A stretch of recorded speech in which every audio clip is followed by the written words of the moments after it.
Bueno, qué alegría estar aquí, compañeras, compañeros. Pásenme mi iPad, por favor. Dije mi iPad, ¿dónde está? Qué alegría ver, compañeros. Yo creo que ese funcionaba mejor de todas partes de Europa.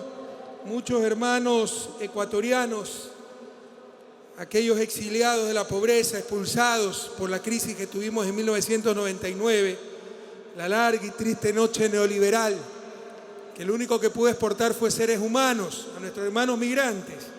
Primero, nuestro abrazo solidario. Segundo, las profundas gracias, gratitud, porque gracias a ellos sobrevivimos después de esa crisis de 1999.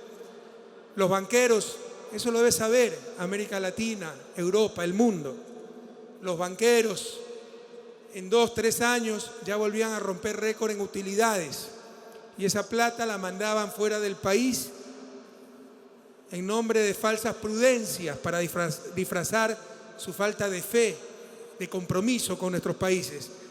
¿Y quiénes mandaban?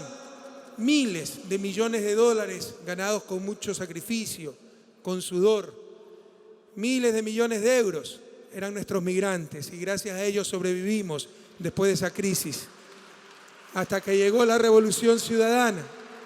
Y uno de nuestros mejores termómetros, mediciones del éxito del proceso político histórico que vive nuestro país, es que finalmente nuestros migrantes están retornando. Muchas gracias, hermanos migrantes, bienvenidos. Es que si le hablo de la migración, primero se me van a llenar los ojos de lágrimas, segundo no acabaríamos nunca, porque tanto hay que hablar de eso. Fue increíble, una verdadera tragedia humana. Aquí yo encuentro madres que dejaron el país hace 15 y 16 años con sus hijos de 2, 3 años. El infinito amor de madre, prefirieron perder a sus hijos y acá romperse el alma para darles un futuro mejor que mantenerlos allá en exclusión, en la pobreza, sin absolutamente ninguna oportunidad, ninguna esperanza. Esa migración ecuatoriana, Ecuador no era un país de gran migración, la gente quería su país. No es que salieron por voluntad propia, fueron expulsados, como insisto, exiliados de la pobreza. Y aún así, sostuvieron la economía nacional, jamás se olvidaron de su patria, a diferencia de los banqueros que nos quebraron y volvieron a sacar la plata del país. Pero nos costó muchísimo. Familias destruidas, la sociedad destruida. Empezamos a ver fenómenos que nunca habíamos visto. Suicidio infantil, niños de 12, 13 años que se suicidaban por tener sus 2 padres en España, por ejemplo. Hay cantones, como el cantón Chunchi, por ahí veía hermanos de Chimborazo, donde más del 50% de los niños se están criando, ya jóvenes, con su hermano mayor, sus tíos, sus abuelos, porque sus padres tuvieron que emigrar. Esa fue la realidad de la migración. Así que un inmenso abrazo, hermanos migrantes, la gratitud de todo un pueblo y el compromiso de que es su gobierno, el gobierno de los migrantes. Quiero saludar a las hermanas y hermanos de la patria grande, Venezuela, Bolivia, Cuba, Colombia, Perú, tantos y tantos que se encuentran aquí reunidos. Quiero saludar a los movimientos sociales, movimientos de izquierda de esta querida Europa que hoy día nos acompaña. Bienvenue, tous les compagnons de l'Europe. Welcome, everybody from the Europe. Quisiera, compañeros, narrarles un poco, porque ese es nuestro deber como mandatarios. Mandatario significa el que recibe un mandato para cumplirlo. Narrarles un poco lo que ha sido esta reunión, este encuentro entre bloques, Comunidad de Estados Latinoamericanos y Unión Europea. Perdónenme la falta de educación, la falta de educancia, como dicen en mi tierra, pero me he olvidado saludar a importantes amigos que se encuentran aquí presentes. No tengo una lista, protocolo me ha fallado un poquito. Bueno, sí tengo. Pero aquí nos acompaña Ralph González, primer ministro de San Vicente y las Granadinas.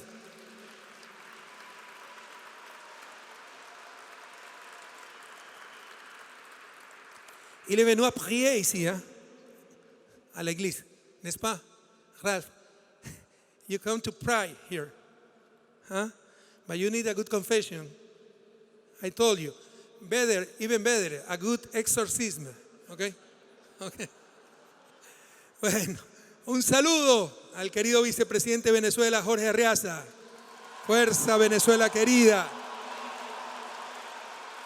También nos acompaña su esposa, Rosita Chávez, ella misma latinoamericana muy valiosa, pero hija de ese comandante eterno, el comandante Hugo Chávez Frías. Me dicen que nos acompaña Miguel Díaz Canel, vicepresidente, primer vicepresidente de Cuba, pero no lo he visto. Uy, ¿cómo no te vi si eres tan grande, Miguel? Un abrazo. Y viva Cuba. Señora Anastasia Gara, miembro del Parlamento griego, fuerza Grecia querida, adelante. José Antonio Cepeda, secretario general de la Asociación de Educadores de Nicaragua. Vamos adelante, Nicaragua sandinista. Nuestra querida amiga, hermana, hija de ese inmenso y eterno latinoamericano, referencia, inspiración para todos nosotros. Me refiero a Leida Guevara, hija del comandante Ernesto Che Guevara, representante de las organizaciones sociales de Cuba. Un abrazo a las compañeras y compañeros organizadores de la Cumbre de los Pueblos. Muchas gracias por su esfuerzo. La verdad es que esta iglesia está repleta. Además, esta iglesia, Catedral Gótica San Michel, realmente es una maravilla, es un marco extraordinario para esta Cumbre de los Pueblos. Un abrazo fraterno a las compañeras y compañeros miembros de las organizaciones sociales de Bélgica, de Latinoamérica y de Europa aquí presentes. Bienvenidos, compañeros. Nuevamente permítanme darles un saludo muy especial a las hermanas y hermanos ecuatorianos presentes aquí. Tenemos a nuestros asambleístas por los migrantes. Con nuestro gobierno los migrantes tienen representación parlamentaria. Aquí tenemos algunos compañeros representantes de Norteamérica, de Latinoamérica, de Europa, por nuestros hermanos migrantes. Bienvenidos, bienvenidos todas las autoridades representantes de nuestros pueblos aquí presentes. Y sobre todo les decía a las ecuatorianas y ecuatorianos residiendo en Europa, sé lo duro que es vivir fuera de la patria. Muchos de ustedes son exiliados de la pobreza. Gracias por hacer tanto por nuestro país, gracias por su ejemplo de sacrificio, de verdadero espíritu empresario, de verdadera creatividad, toma de riesgos, venir a tierras tan lejanas para darle un futuro mejor a sus familias. Gracias por estar aquí. Les decía que los mandatarios, que somos los que obedecemos, los mandantes son los que ordenan. Y el mandante en una democracia es el pueblo ecuatoriano, en nuestro caso, son nuestros pueblos. Tenemos que informar lo que hemos hecho para cumplir ese mandato sagrado que nos dirán en las urnas. Así que permítanme rápidamente y con algunas reflexiones detallar lo que hemos hecho en estos 2 días de encuentro con la Unión Europea. Esta es la 8ª cumbre, en ese entonces América Latina y el Caribe, Unión Europea, de las 2 últimas cumbres, Comunidad de Estados Latinoamericanos y Caribeños, la CELAC y la Unión Europea. Y aquí una reflexión. Debemos en este caso seguir el ejemplo de Europa. 28 países con historias distintas, culturas distintas, lenguas distintas, religiones distintas, sistemas políticos distintos, república, regímenes parlamentarios, monarquías, etc. 2 guerras mundiales nefastas, decenas de millones de muertos, algunos de ellos eternos rivales, eternos enemigos, y con la voluntad política de sus dirigentes, con la voluntad de sus pueblos, hoy son una unión política, social, económica e incluso monetaria. Los países latinoamericanos tenemos prácticamente la misma historia, prácticamente la misma cultura, la misma lengua. Por ahí hay portugués también, que ustedes saben que es español mal hablado. O mejor, español es portugués mal hablado, para que nadie se me resienta ya. Los mismos sistemas políticos. ¿Cómo es posible que todavía no hayamos construido esa patria grande? Siempre lo repetimos, probablemente me lo habrán escuchado en esta cumbre, pero lo he dicho muchas veces en los últimos años. Mientras que los europeos tendrán que explicarle a sus hijos por qué se unieron, los latinoamericanos tendremos que explicarle a nuestros hijos por qué nos demoramos tanto. Ya es hora de consolidar esa patria grande ese sueño de nuestros libertadores, que ahora no es solo un sueño, es una necesidad de supervivencia, eso lo debemos tener claro. El mundo del futuro, y ya se está verificando aquello en el presente, el mundo del futuro será un mundo de bloques. Solo Ecuador, Venezuela, Colombia, Cuba, Nicaragua, y un saludo al canciller cubano, nuestro querido hermano Bruno, bienvenido. Solos tendremos muy poca incidencia en un orden mundial que muchas veces no solo es injusto, es inmoral, y también nos pasaríamos todo el día, toda la tarde, toda la semana hablando de por qué esa inmoralidad del orden mundial. O sea, ejemplos sobran, los tratados de protección recíproca de inversiones, todo en función de capital, un GAFI, un grupo de acción financiera sin ninguna legitimidad, las 7 autodenominadas economías más poderosas del mundo, diciéndonos cómo controlar el lavado de activos, pero en sus países están todos los paraísos financieros y no hacen absolutamente nada. Y les insisto, podríamos seguir enumerando muchas contradicciones. Solos no vamos a poder incidir en ese inmoral orden mundial. Juntos podemos lograr muchísimo. El mundo del futuro será un mundo de bloques. Construir la patria grande ya no es solo un sueño de nuestros libertadores, es una necesidad de supervivencia. Ya no tenemos tiempo que perder. Hemos perdido demasiado tiempo. Y en eso, un ejemplo es Europa, un gran bloque. Otro gran bloque es Estados Unidos. Y se está consolidando ese nuevo bloque, la CELAC. ¿Qué hablamos en esta reunión? Obviamente son 61 países, todos intervienen, se habla muchísimo. Y normalmente después del tercer discurso ya nadie escucha nada, ¿no?, del cansancio.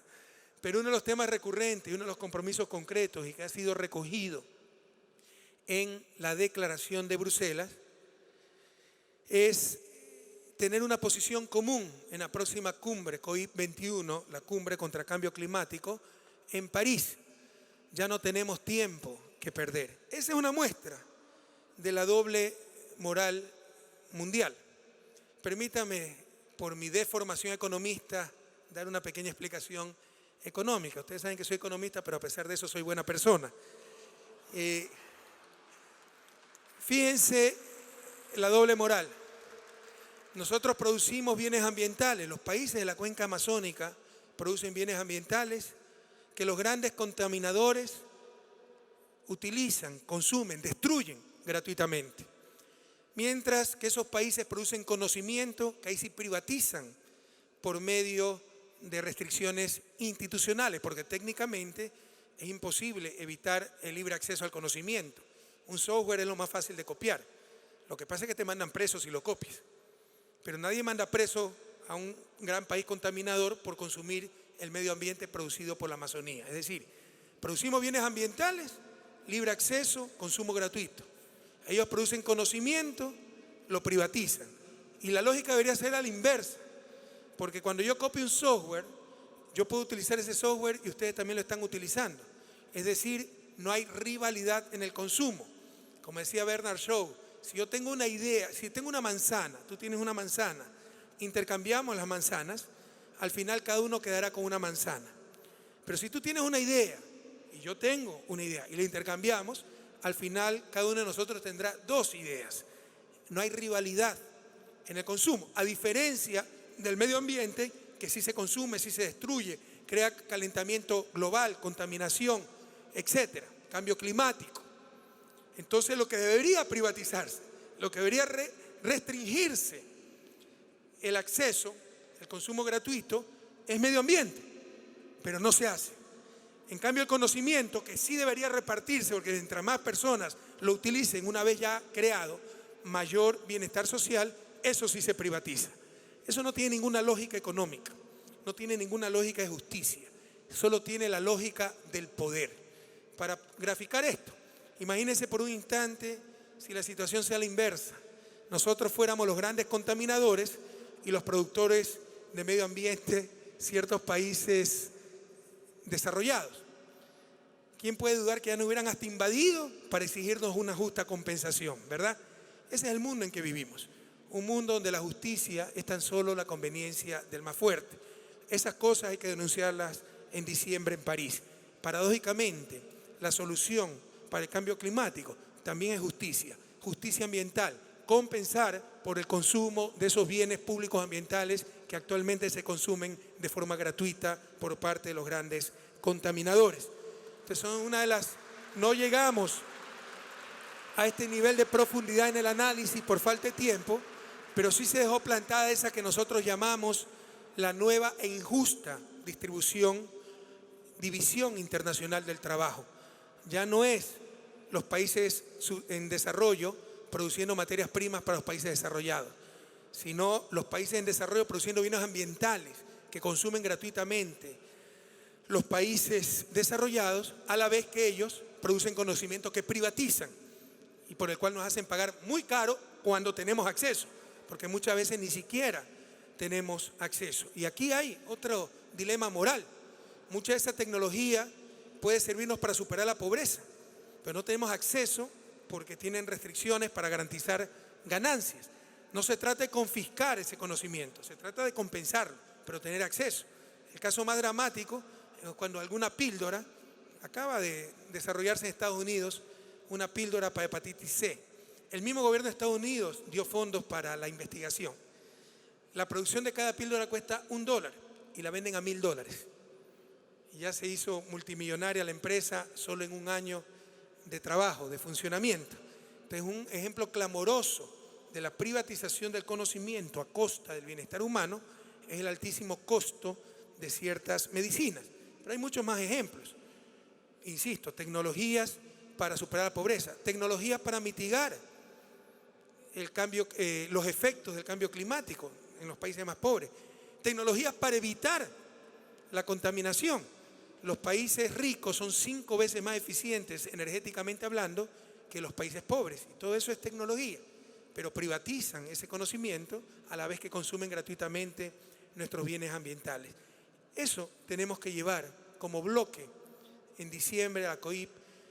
Ojalá nos acompañe Europa, se plantearan algunos de estos puntos. En lo que sí acordamos es que en esa cumbre se debe llegar a acuerdos vinculantes, ya no declaraciones retóricas, sino con responsabilidades, con contribuciones y con sanciones para los países que no cumplan. Esto suena muy bonito, pero es muy difícil de lograr porque al final del día, como casi todas las cosas, es cuestión de poder. ¿Quién está destruyendo el planeta y quiénes proveemos bienes ambientales? Y mientras la lógica sea la lógica del poder y no la lógica de la justicia, es bastante complicado seguir adelante. Otra de las cosas que hablamos en esta cumbre fue la nueva cooperación para el desarrollo. América Latina, el Caribe, ya somos una región de renta media, por supuesto. Hay grandes heterogeneidades. Todavía hay países muy pobres, pero en promedio somos renta media.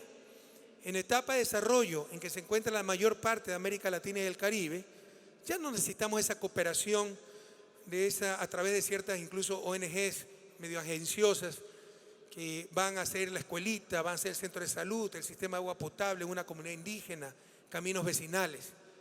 La clave para el desarrollo, incluso para la equidad, la justicia, como lo demuestra Thomas Piketty, el economista francés, en su libro El Capital en el siglo XXI, dice, después de estudiar datos de 2 siglos, que lo único que garantiza la equidad, la justicia, la igualdad, es la difusión de conocimiento.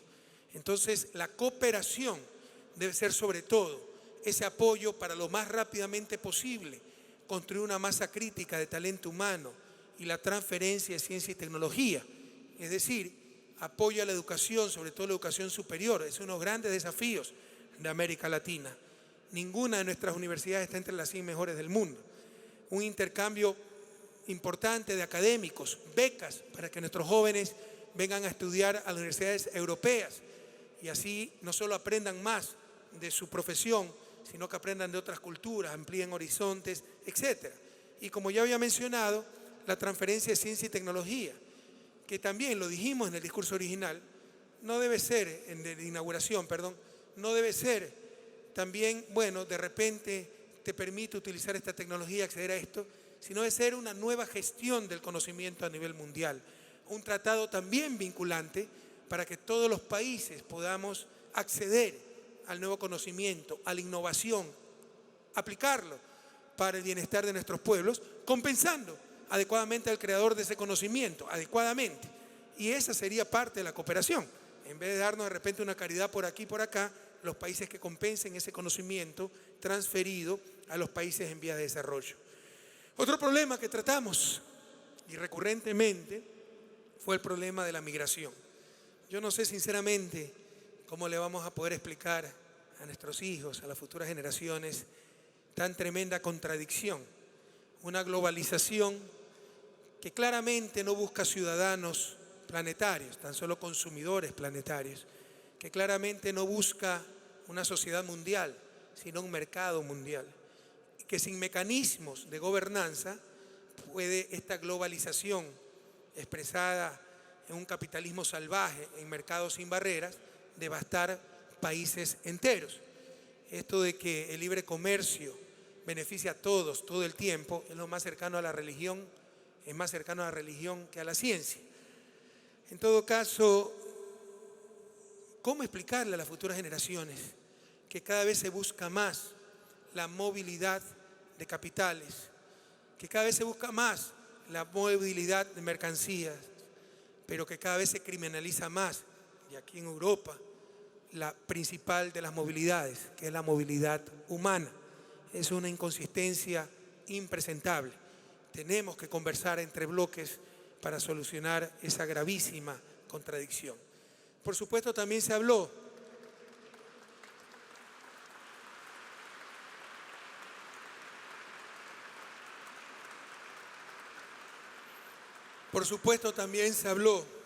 de problemas comunes, problemas globales, que todos rechazamos.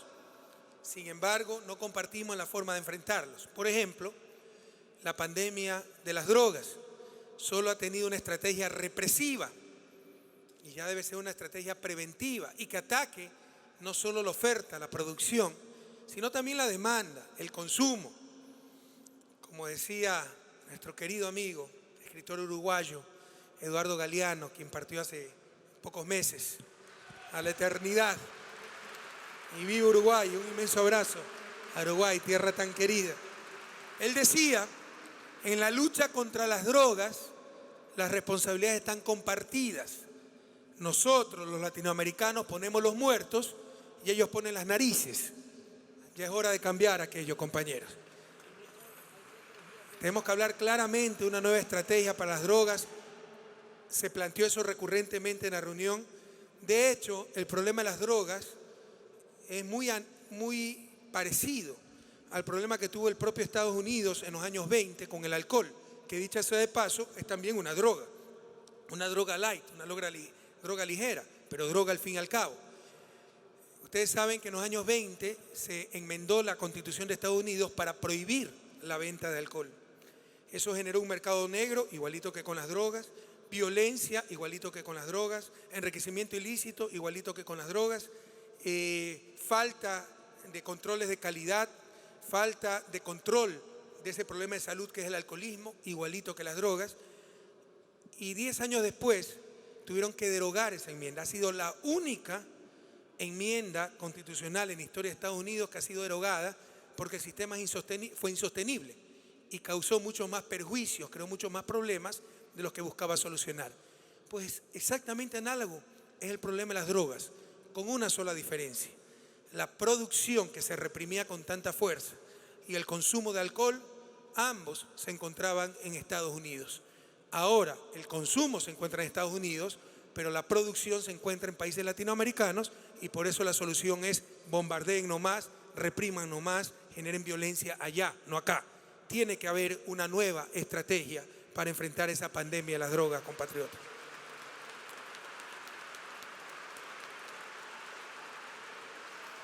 Se habló de un delito asociado, el lavado de dinero.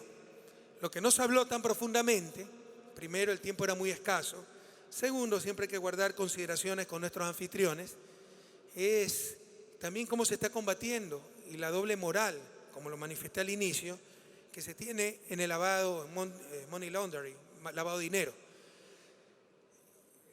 Un grupo que no es fruto de un tratado, que no es fruto de un sistema multilateral mundial reconocido por los países, es tan solo una organización de hecho, las autodenominadas 7 economías más grandes del planeta, se atribuyeron ellos mismos la tarea de controlar el lavado de dinero.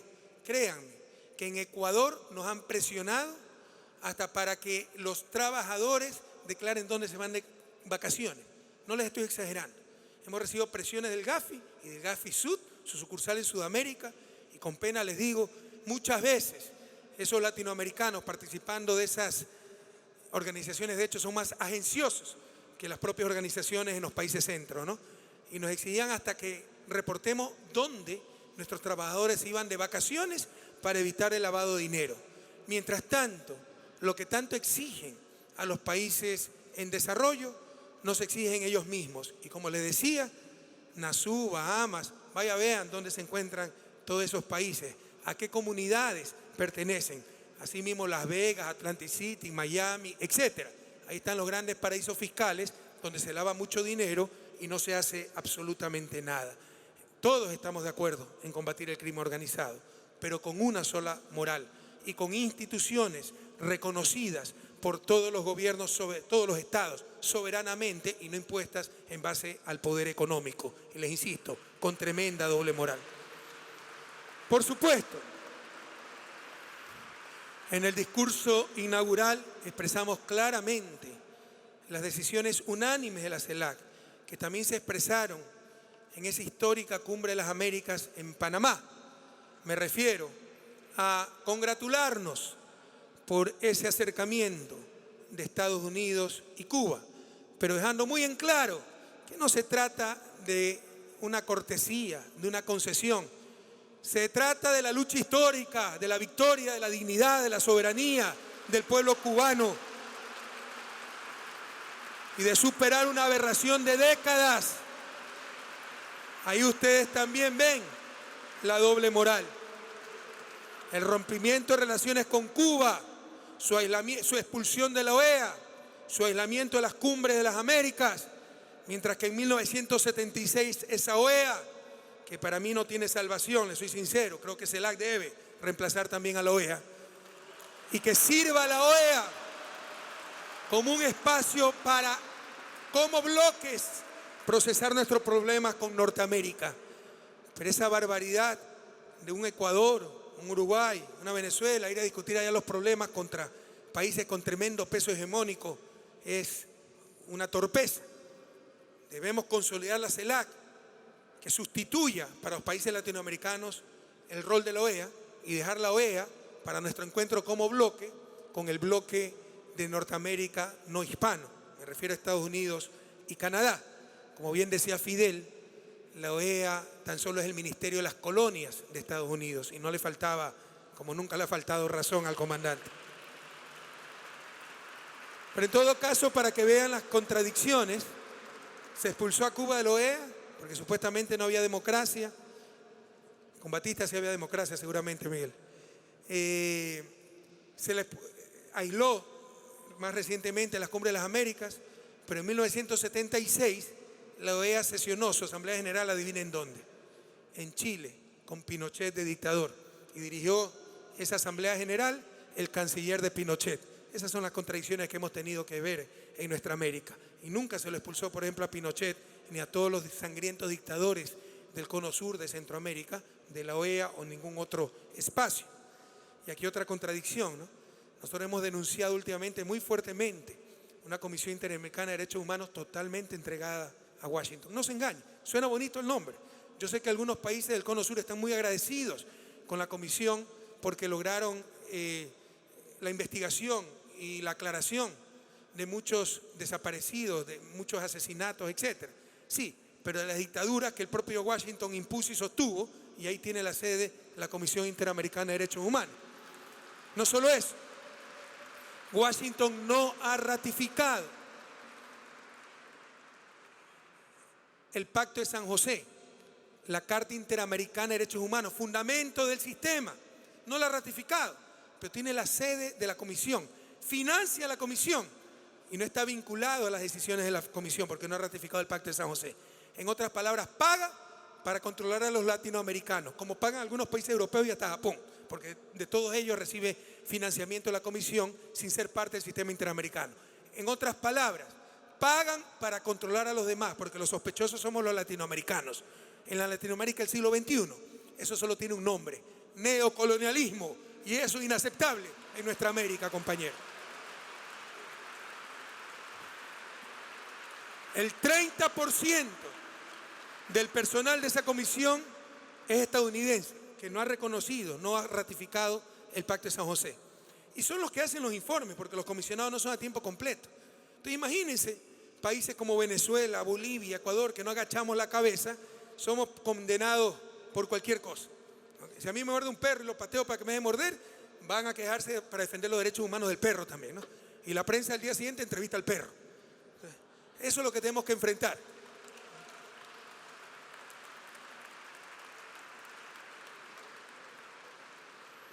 Esto tiene que cambiar y CELAC es esa oportunidad. Además, tenemos un sistema bicéfalo de derechos humanos, que insisto, totalmente dominado por Estados Unidos, la sede en Washington. Y Washington, ¿cómo explicar eso? No ha ratificado el Pacto de San José, tiene la sede de la Comisión Interamericana de Derechos Humanos. Incluso ha tenido miembros en la comisión y el personal, 30%, es estadounidense. Pero además, fíjense que en el sistema europeo solo existe Corte Europea de Derechos Humanos, no existe comisión. La comisión teóricamente en América tiene la misión de promover derechos humanos, y la Corte es juzgar, la Corte Interamericana. Pero aquí en Europa la Corte Europea hace las dos cosas. Y por supuesto que se complementan, por supuesto que tienen la misma naturaleza: promover y juzgar y sancionar los atentados contra los derechos humanos. Así que ya es hora de tener nuestro sistema latinoamericano de derechos humanos. Ahí está la Corte Interamericana en San José de Costa Rica. Dicho sea de paso, los países latinoamericanos somos los que firmamos todo. Básicamente somos los países latinoamericanos los que hemos ratificado el Pacto de San José. Reconocemos a la Comisión y a la Corte. Los que no han firmado el Pacto de San José no reconocen a ninguna de las dos. Estamos a un paso de tener el sistema latinoamericano diciendo, bueno, solo entonces formamos parte del sistema los que hemos ratificado el Pacto de San José, y esta Corte va a ser la Corte Interamericana, ya la Corte Latinoamericana de Derechos Humanos. Estas cosas hay que hablarlas, compañeros, porque son grandes y graves contradicciones. Pero en todo caso, también una alternativa es esa CELAC para reemplazar a la OEA, esa Corte Interamericana en San José de Costa Rica, que se convierta en la Corte Latinoamericana de Derechos Humanos, porque básicamente somos nosotros los que hemos ratificado el Pacto de San José. Ecuador ha firmado todos los instrumentos, son 8 si la memoria no me falla, interamericanos de derechos humanos, todos. ¿Saben cuánto ha firmado Estados Unidos? Ninguno, y tiene la sede de la Comisión. Basta de neocolonialismo, compatriotas. Bueno, he hecho esta gran digresión porque estaba hablando del caso de Cuba y de las contradicciones, cómo se expulsa a Cuba de la OEA, pero se sesiona en el gobierno de Pinochet en Chile. Son unas grandes, impresentables contradicciones. Entonces nos alegramos mucho, lo dijimos como CELAC, de ese acercamiento de Estados Unidos a Cuba, de la normalización o el restablecimiento de las relaciones diplomáticas. Yo no quiero hablar en nombre de Cuba, ellos tienen extraordinarios representantes, pero compañeros, les insisto, eso no es ninguna concesión, es fruto de la lucha, la resistencia del pueblo cubano, de la dignidad de todo un pueblo. Y es solo el inicio, porque también tiene que acabarse ese criminal, ese inhumano, ahí sí, ese atentatorio bloqueo, atentatorio a los derechos humanos. Cabe indicar que eso Europa apoyó y está en la declaración de Bruselas. Nadie puede defender ese abuso de la fuerza, como es el bloqueo criminal por más de medio siglo a nuestra querida Cuba. Así como que se tiene que desocupar Guantánamo, otro rasgo de colonialismo en el siglo XXI. También claramente transmitimos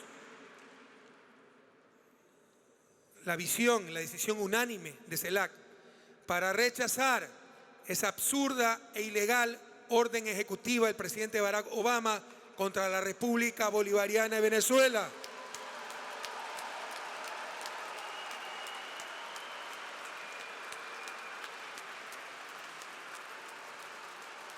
No tiene ni pies ni cabeza, ni a nivel legal ni a nivel de sentido común. No existe en el ordenamiento internacional sanciones unilaterales. No existe.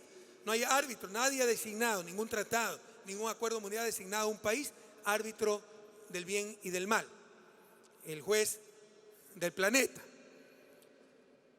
Es absolutamente ilegal esa orden, pero además es ridícula.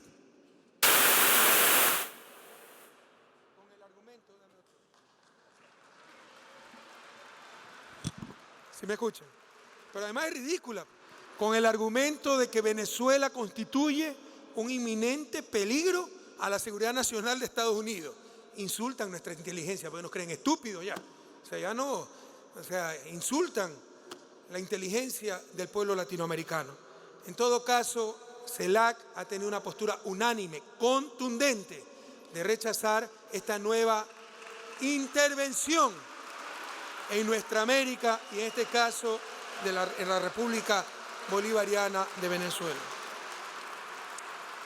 También transmitimos la posición de la CELAC con respecto a esa barbaridad, ese atentado a la soberanía de nuestra querida Argentina. Soberanamente renegocia su deuda externa y un juez de un condado de un país desbarata todo. Y no tendría ninguna trascendencia ese veredicto si no fuera porque manejan todo el sistema de pagos a nivel mundial, es decir, dependemos de ellos para los flujos de pago. Pero se trata de una barbaridad que un país soberano reestructure su deuda, se ponga de acuerdo con sus acreedores, salvo algunos negocios ilegítimos y probablemente ilícitos, los fondos buitres, y que un juez de un condado de un país desmonte todo aquello.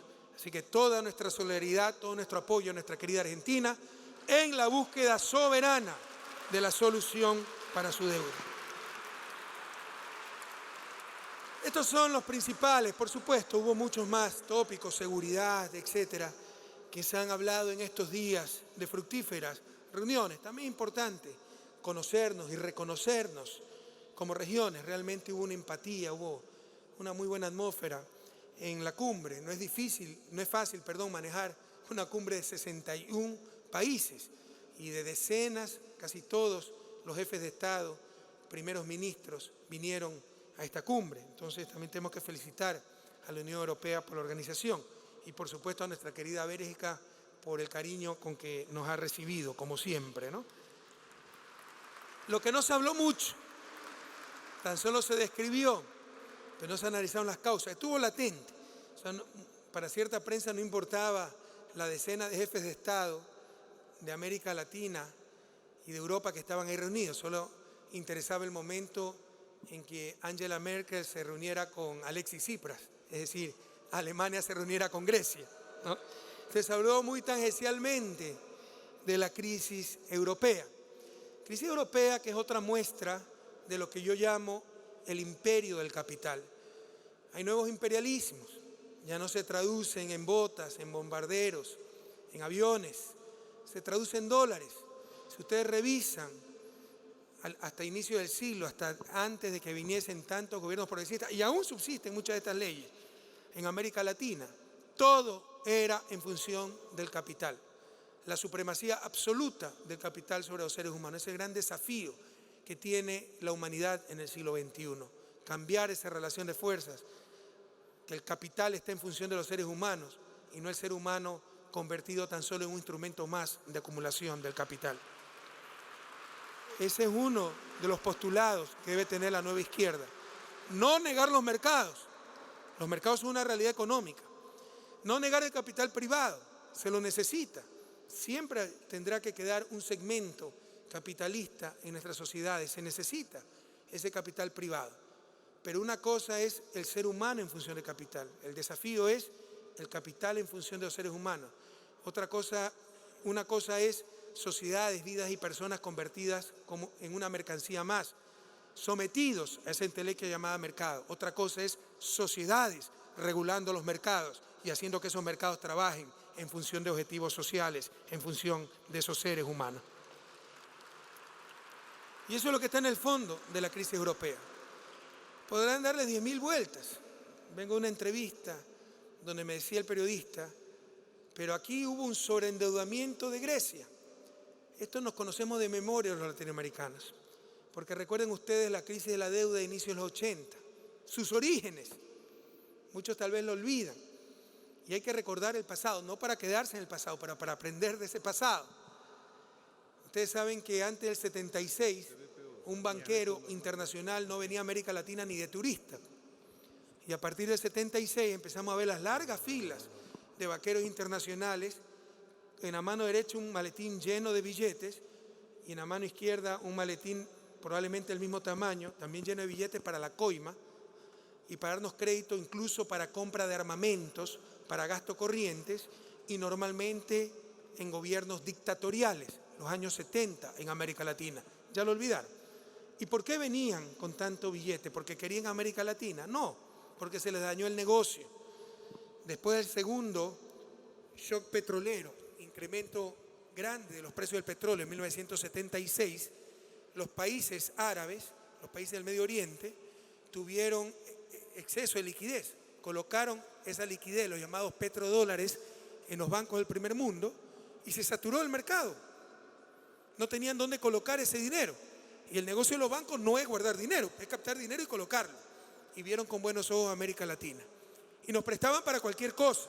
Y por supuesto, esas burocracias internacionales, Banco Mundial, Fondo Monetario, BID, de cheerleaders de los banqueros, ¿no? Con la teoría del endeudamiento agresivo, que era bueno endeudarse, porque teníamos proyectos rentables y con ese endeudamiento agresivo pronto íbamos a salir de su desarrollo. Nos prestaron a tasas flotantes, un 4%, 6%. En 1982, por los grandes desequilibrios acumulados, México, agosto de 1982, declara que no puede seguir pagando la deuda. Y no solo nos cortan el financiamiento, nos obligan a pagarlo y se disparan las tasas de interés y llegan al 18 o 20%. Y empieza la crisis de la deuda, la década perdida de los 80. Somos especialistas en crisis los latinoamericanos, porque las hemos sufrido todas. ¿Y cuál fue la brillante conclusión? Nos habíamos endeudado en exceso, en inglés overborrowing. Pero para que haya overborrowing, debe haber overlending, que alguien prestó en exceso. Y por lo menos las responsabilidades deben ser compartidas, pero nunca son compartidas. Nunca el capital tiene responsabilidad. Algo similar está ocurriendo en Grecia, compañeros. Si Grecia sufrió un overborrowing, es porque hubo un overlending.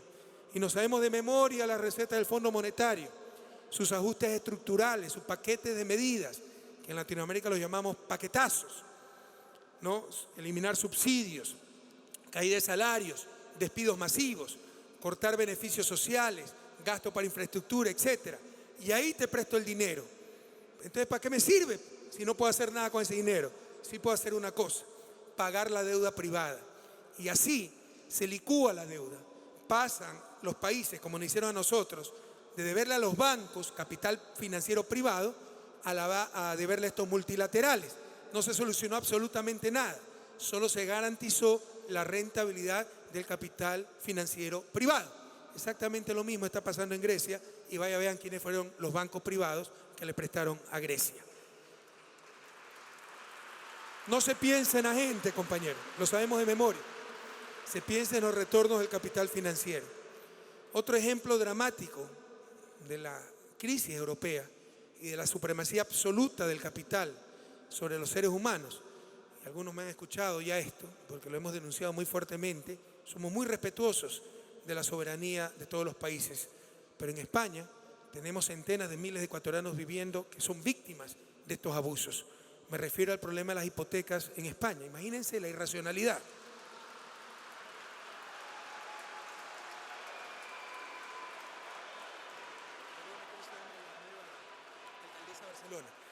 Un abrazo a los compañeros que han venido de España.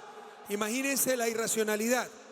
Cuando había exceso de liquidez, nuevamente, no por cariño, no por generosidad, como los banqueros de los años 70 que visitaban nuestros países, los banqueros españoles buscaban a los ciudadanos para colocarles crédito, porque les sobraba plata.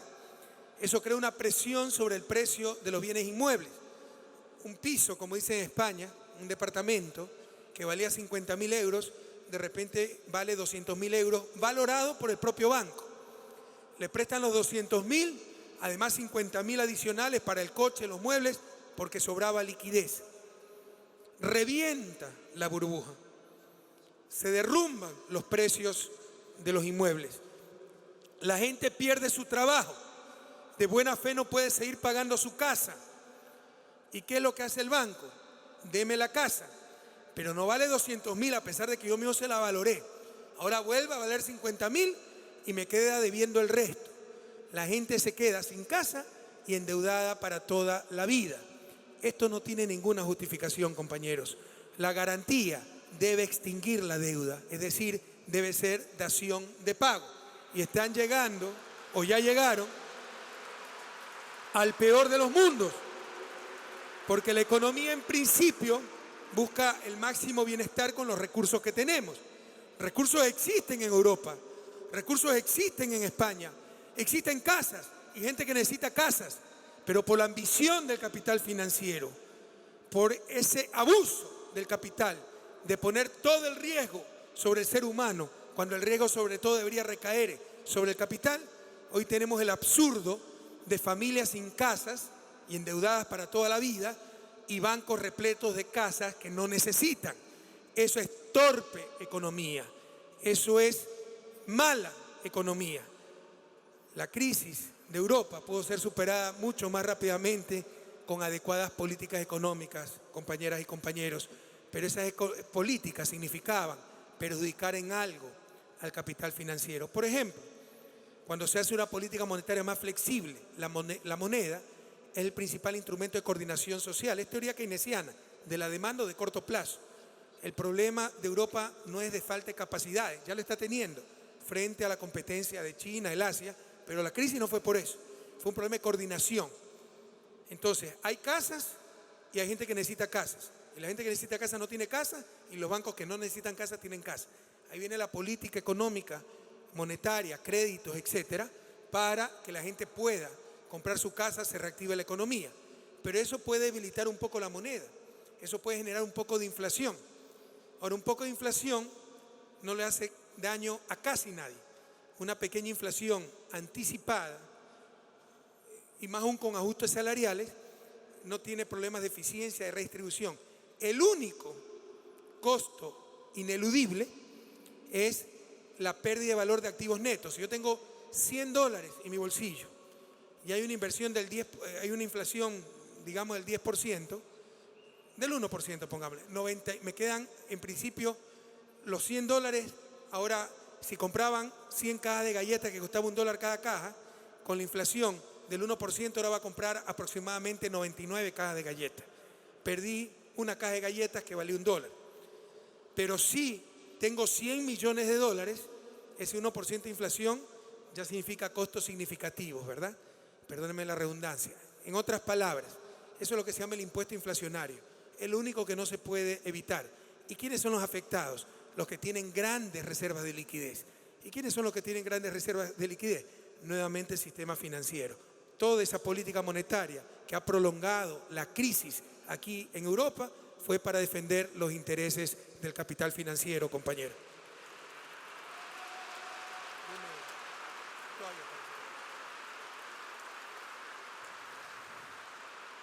Qué bueno que esté reaccionando. Qué bueno que esté reaccionando nuestra Europa. Felicitaciones a los compañeros de Podemos y todos los grupos que han vencido en las elecciones locales españolas. En especial a esa gran denunciante del atraco de las hipotecas, Ada Colau, una querida amiga que acaba de ganar la alcaldía en Barcelona, Cataluña.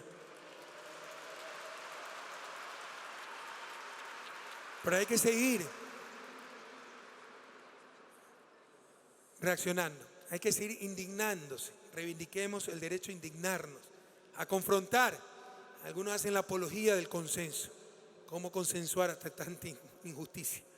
¿Cómo consensuar ante tanto abuso, ante tanta explotación? Primero busquemos la justicia y después lograremos todos los consensos que quieran, compatriotas. Quisiera terminar, ya que aquí hay una importante comunidad internacional, hablándoles un poquito de Ecuador y de una situación muy difícil que estamos pasando ahora. Ustedes saben el gran desempeño económico que tiene Ecuador. Ustedes saben el gran apoyo popular que tiene el gobierno. La Revolución Ciudadana ha ganado en forma aplastante 10 elecciones consecutivas. Tenemos una inmensa legitimidad democrática y apoyo popular. Pero los ricos, los grupos de poder de siempre, los grupos empresariales, nos odian. ¿Y por qué nos odian? No hay empresario que haya perdido plata con nuestro gobierno, pero no controlan al gobierno. No es la lógica empresarial, es la lógica del poder.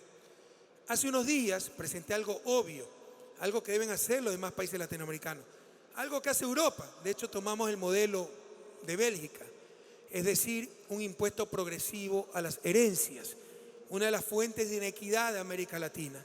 Y el gran pecado social es la desigualdad en América Latina. Y algunas veces no entendemos de dónde viene esa desigualdad. Eso viene de la concentración de la riqueza y dentro de esa riqueza de los medios de producción. Es necesario buscar la democratización de esos medios de producción. El 90% de las grandes empresas ecuatorianas están en manos de menos del 2% de las familias. Es hasta un capitalismo tonto, porque por ejemplo en Estados Unidos, ahora 55% de los adultos poseen acciones en empresas. Antes era 65%, hasta más. Pero en Estados Unidos como en Europa la desigualdad está aumentando. Entonces por eso, como las empresas pertenecen a los hogares, a la mayoría de la sociedad, todos están pendientes de que les vaya bien a las empresas y de los índices de Wall Street, Nasdaq, etc.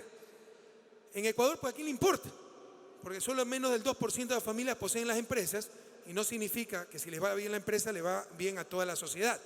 De hecho, la mayor parte del empleo se genera en el empleo autónomo, el sector informal, las microempresas, la economía popular y solidaria. Entonces se pierden los alineamientos para los objetivos sociales, coincidentes entre público, sector empresarial privado, hogares, por esa concentración de la riqueza. Pues bien, hemos presentado un impuesto muy razonable a las herencias, para que bien, algunos afortunados reciban una herencia de sus padres, pero tampoco pues que haya privilegiados que nacen en cuna de oro y los desheredados de siempre que solo heredan miseria, miseria y más miseria. Por ejemplo, ese impuesto que hemos puesto progresivo a las herencias empieza de los 100 salarios básicos. Algunas veces perdemos la perspectiva. En Ecuador el salario básico está en $354. Es decir, solo se empieza a pagar un impuesto, 2.5% de impuesto, pequeñito, después de recibir $35.400. Esos son casi 8 años de trabajo en obrero, pero no tomamos en cuenta eso. Estamos hablando de 100 salarios básicos, 8 años el trabajo en obrero. Solo 1 de cada 3.000 ecuatorianos recibe cada año una herencia. 3 de cada 100.000 ecuatorianos, 1 cada 33.333 ecuatorianos, recibe una herencia de más de $50.000. El sistema está diseñado de tal manera que si ustedes reciben, es progresivo, reciben $50.000, pagan 0.7% de impuestos, $350 aproximadamente. ¿Quiénes van a pagar una cantidad considerable de ingresos? Ya los que heredan millones de dólares. Nuestra tasa marginal es bastante alta porque somos un país muy desigual, 47.5%. Pero Estados Unidos tuvo tasas marginales, o sea, lo que paga el último dólar, hasta 80%. Precisamente por haber reducido esas tasas, ha aumentado la desigualdad. Japón tiene tasas de 55%, Corea del Sur tiene tasas de 50%, pero ya reaccionó la oligarquía, ya reaccionó la burguesía. También estaban esperando una oportunidad, porque lo hemos denunciado. Hay una restauración conservadora en marcha en Ecuador y en toda América Latina. Venezuela lo conoce muy bien. Se han recuperado el aturdimiento en que los dejó el desastre neoliberal y la llegada de gobiernos progresistas con inmenso apoyo popular, dignos, soberanos, empezando por Hugo Chávez en Venezuela, continuando con Lula da Silva en Brasil, Michelle Bachelet en Chile, Evo Morales en Bolivia, Néstor Kirchner y ahora Cristina en Argentina, Michelle Bachelet en Chile, ya mencioné, Tabaré Vázquez y Pepe Mujica en Uruguay. Pero ya no es la misma derecha desarticulada, aturdida. Ahora están articuladas esas fuerzas reaccionarias a nivel nacional e internacional, con la complicidad de sus medios de comunicación. Y no se imaginan la reacción que estamos teniendo frente a algo tan obvio como impuestos progresivos para las herencias. Por supuesto, mete el dedo en la llaga, la excesiva concentración de la riqueza. pero calculamos que eso afectará a menos del 2% de la población. La gran mayoría de ecuatorianos no recibirá una herencia en su vida, y si la recibe no pagará medio centavo. Pero esa minoría absoluta son los dueños de los medios de comunicación, son los dueños del poder económico. Y hoy tenemos graves disturbios en Ecuador, llamado a las Fuerzas Armadas abiertos de las oligarquías para que den un golpe de Estado, como lo hicieron hace poco en Brasil, como permanentemente lo viven haciendo en Venezuela. Tenemos la inmensa mayoría, pero una mayoría pacífica, silenciosa. Realmente esa gente está muy agresiva, muy violenta. Ayer golpearon a decenas de compañeros nuestros, los agredieron, ninguno de ellos fue agredido. Y esto continuará, compañeros. Las elecciones presidenciales son en febrero del 2017. No quieren llegar a febrero del 2017 porque saben que serán derrotados nuevamente. Están poniendo toda la carne al asador. Tienen asesores extranjeros que tergiversan todo. Ahora resulta que por poner un impuesto a la herencia estamos atentando a las familias. Y el mensaje que se repite una y otra vez, que estamos atentando contra los emprendimientos familiares. Es decir, la panadería de la esquina es la que va a tener que pagar impuestos. Es una falsedad enorme. Pero ustedes saben que la gente no tiene información y se deja llevar por lo que dicen los medios de comunicación. Así que la situación es bastante delicada en Ecuador. Les pido a todas y a todos estar atentos. Les pido a nuestros hermanos migrantes, somos más, muchísimos más, comunicarse con sus familias, decir que basta, que no crean, que calculen. Hemos puesto programas en las páginas web para que metan su patrimonio y calculen cuánto va a pagar. Y la mayoría de gente no te va a tener que pagar absolutamente nada. Son los ricos entre los ricos que tendrán que pagar algo, como es su deber social, compañeros, porque su riqueza también fue fruto del sudor de sus trabajadores, también fue fruto de recursos sociales. Dicho sea de paso, como se nos levantó toda una campaña, que todo esto era por la desesperación del gobierno por estar quebrado, por haber despilfarrado la plata del petróleo, dijimos que ese impuesto se puede pagar en acciones a los trabajadores, porque lo que queremos es la democratización de la riqueza y sobre todo de los medios de producción, una de las grandes fuentes de inequidad de nuestra América.